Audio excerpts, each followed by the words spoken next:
కర్మ కర్మ సిద్ధాంతం గురించి శ్రీకృష్ణ పరమాత్ముడు ధృతరాష్ట్రుడికి చెప్పిన కొన్ని ముఖ్యమైన విశేషాల గురించి మనం ఈ వీడియోలో తెలుసుకుందాం. నమస్తే అండి, నేను మీ ప్రభావతి. వెల్కమ్ బ్యాక్ టు ప్రభా తెలుగమ్మాయి. కురుక్షేత్ర యుద్ధం ముగిసింది. శ్రీకృష్ణుడు పాండవులను తీసుకుని హస్తినాపురానికి వస్తాడు. తన 100 మంది పుత్రులను పోగొట్టుకున్న ధృతరాష్ట్రుడు శోకంలో మునిగిపోయి ఉంటాడు. శ్రీకృష్ణుడు రాకను గమనించిన ధృతరాష్ట్రుడు ఎదురు వెళ్ళి బోరున విలపిస్తాడు. చిన్నపిల్లాడిలా ఏడుస్తున్న ధృతరాష్ట్రుడిని శ్రీకృష్ణుడు ఓదార్చే ప్రయత్నం చేస్తాడు. ధృతరాష్ట్రుడి దుఃఖం కోపంగా మారి శ్రీకృష్ణ పరమాత్మను నిలదీస్తాడు.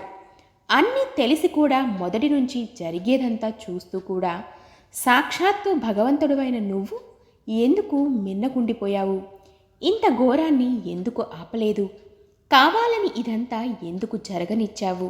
ఈరోజు తనకి 100 మంది పుత్రులను పోగొట్టుకునే స్థితిని ఎందుకు కలగచేశావు అని నిలదీస్తాడు. అందుకు అన్నీ తెలిసిన శ్రీకృష్ణుడు ఇలా సమాధానమిస్తాడు. ఓ రాజా, ఇదంతా నేను చేసింది కాదు, నేను జరగనిచ్చింది కూడా కాదు. ఇది ఇలా జరగడానికి, నీకు పుత్రశోకం కలగడానికి అన్నింటికీ కారణం నువ్వు, నీ కర్మే. 50 జన్మల క్రితం నువ్వొక కిరాతకుడివి.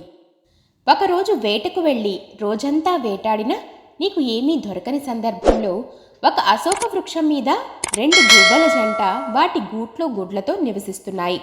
వాటిని నీవు చంపబోగా ఆ 2 పక్షులు నీ బాణాన్ని తప్పించుకుని బ్రతుకగా అప్పటికే సహనము నశించిన వాడవై కోపంతో ఆ గూట్లో ఉన్న 100 గుడ్లను ఆ 2 పక్షులు చూస్తుండగా విచ్ఛిన్నం చేశావు.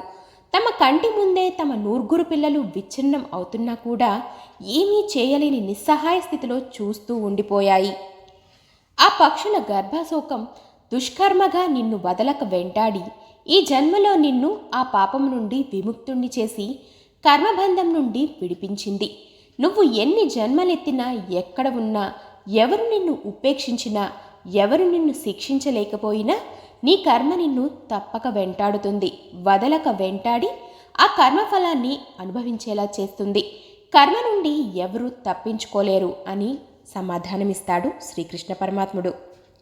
కాసేపటికి ధృతరాష్ట్రుడు సమాధానపడ్డట్టు అనిపించినా మళ్ళీ శ్రీకృష్ణుణ్ణి తిరిగి ప్రశ్నిస్తాడు. కర్మ అంత వదలంది, మొండిది అయితే 50 జన్మలు ఎందుకు వేచి ఉన్నట్లు? ముందే ఎందుకు శిక్షించలేదు అని ప్రశ్నిస్తాడు. అందుకు శ్రీకృష్ణుడు చిరునవ్వు నవ్వి, ఓ రాజా, 100 మంది పుత్రులను ఒకే జన్మలో పొందాలంటే ఎంతో పుణ్యం చేసుకోవాలి, ఎన్నో సత్కర్మలను ఆచరించాలి. ఈ 50 జన్మలో నువ్వు ఈ 100 మంది పుత్రులను పొందడానికి కావలసిన పుణ్యాన్ని సంపాదించుకున్నావు. 100 మంది పుత్రులను పొందేంత పుణ్యం నీకు లభించాక నీ కర్మ తన పని చేయడం మొదలుపెట్టింది అని సెలవిస్తాడు. అది విన్న ధృతరాష్ట్రుడు కుప్పకూలిపోతాడు. మనం జన్మలుగా సంపాదించుకున్న పుణ్యఫలాలని ఒక్క చెడ్డ పనితో తుడిచిపెట్టుకుపోతాయి అని శ్రీకృష్ణ పరమాత్ముడి అంతరార్థం. ఇది శ్రీకృష్ణ పరమాత్ముడు ధృతరాష్ట్రుడికి ఇచ్చిన సమాధానం. ఇదే కర్మ సిద్ధాంతం. ఇప్పటి వరకు మా ఛానల్ని సబ్స్క్రైబ్ చేసుకోకపోతే మా ఛానల్ని సబ్స్క్రైబ్ చేసుకోండి. మీ అమూల్యమైన సలహాలను కామెంట్ రూపంలో తెలియజేయండి. మరో మంచి వీడియోతో మీ ముందుంటాను. మీ ప్రభావతి. స్వస్తి.